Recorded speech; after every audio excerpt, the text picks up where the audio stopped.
Hello, I'm Jana Chambers, and I want to share a story with you about an epiphany that I had in Mexico.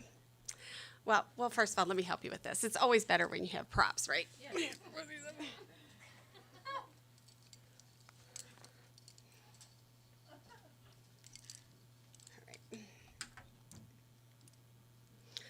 Okay, so my husband and I went to Mexico with some friends that are here today after my cancer journey. And let me help you envision. We're walking on the beach. Janet, look at those great waves. Let's get in. Mike, are you crazy? I can't get in those waves. I have my wedding ring on. Oh, come on, you big chicken. We'll just be in a minute. Let's just jump in. Okay, whatever you say. Janet, look, here's a great wave. Hold on, here we come. What are you doing? Mike, I'm holding on to these glasses. They were $100 Ray-Bans. Oh my gosh, you are crazy. Come on. Oh my gosh, here comes another wave. Janet, what are you doing now? I'm holding on to my hat. I paid $10 for this hat. Oh my gosh, you are really making me crazy. Oh my God, here comes the biggest wave of all. Hold on to your hat. Jesus, Mary and Joseph, what do you think? The waves are just going to come and take the girls right off your body and take them out to sea? Mike, when you pay this much for something, you hold on to them for dear life. Oh my gosh, I am getting way ahead of myself. So let's go back. I would go way back to 1999 when my hands were full. And I mean full of love, happiness, joy. I just remember it like yesterday. I just celebrated my 40th birthday. I just celebrated my 3rd anniversary in San Francisco. I had a new job. We had a new house. I had 4 kids, 1 in college, 2 in high school, 1 in grade school. Life was good until it wasn't. Eleanor Roosevelt once said, "Women are like tea bags. They don't know how strong they are until they get in really hot water." Well, let me tell you, I was getting ready to get in some really hot water and find out how strong I really was. You see, that's when my doctor said to me, "Janet, you have stage 2 breast cancer, and you have 2 positive lymph nodes, and we're just not sure where it's gone. You can have a mastectomy, a lumpectomy, or you can do nothing." I kind of like that option 3. Let's go with that. How about if I do nothing? Her response was swift. "If you do nothing, you'll be dead in 10 years. 10 years? That wasn't much time. That was a hard pill to swallow. She said, "Think about it over the weekend. Call me on Monday with your decision." My life was falling apart, and she wanted me to just think about it over the weekend, call her on Monday. So on Monday, I gave her a call, and I said, "I choose option 4. "Option 4? I don't think there was an option 4, Janet." "Yeah, I choose option 4. I choose life."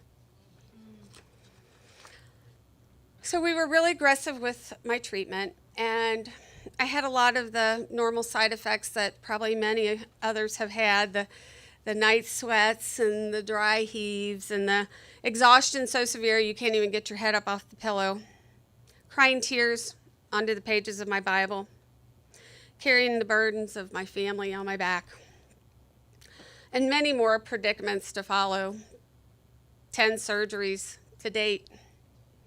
Then one day, a friend of a friend of a friend called out of the blue, just said, I want to see if I can help you in your cancer journey. Her conscious decision to raise me up changed my life forever. Which brings me to my second act in that epiphany I had in Mexico. My life was not falling apart. My life was falling into place. What was I holding on to? A $10 hat? A $100 pair of Ray-Bans? A $10,000 pair of girls? Maybe. Where was my treasure? So in 2002, I founded my own breast cancer foundation. I Have Wings Breast Cancer Foundation. With inspiration, no one goes solo. I, too, made that conscious decision to lift others up, help renew someone else's life, and help make their dreams come true. So that first year, we helped 4 families. And here we are, 14 years later, helping about 400 a year, emotionally and financially.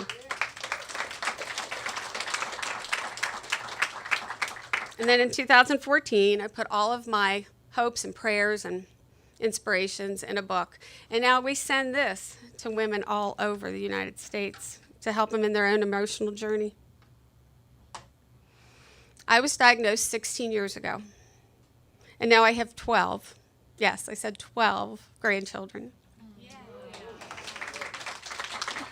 We have 2 more on the way.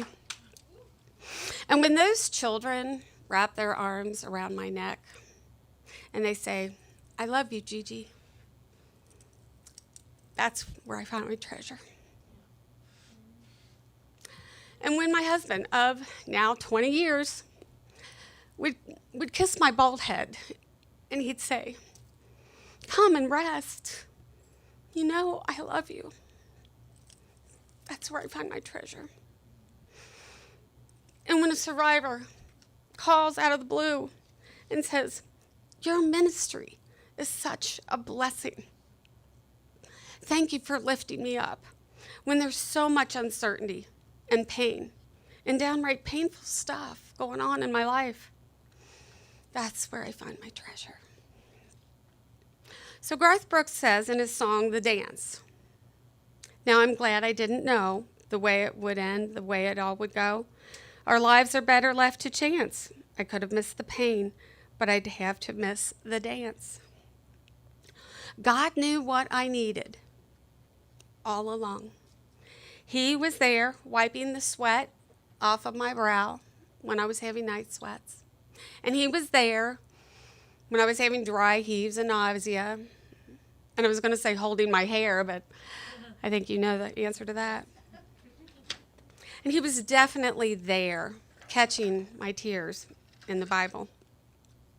He knew that my second act, the gift of breast cancer, would change the trajectory of not only my life, but the lives of others, and that I would use it all to glorify him.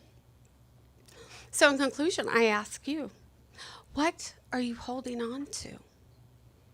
Where is your treasure?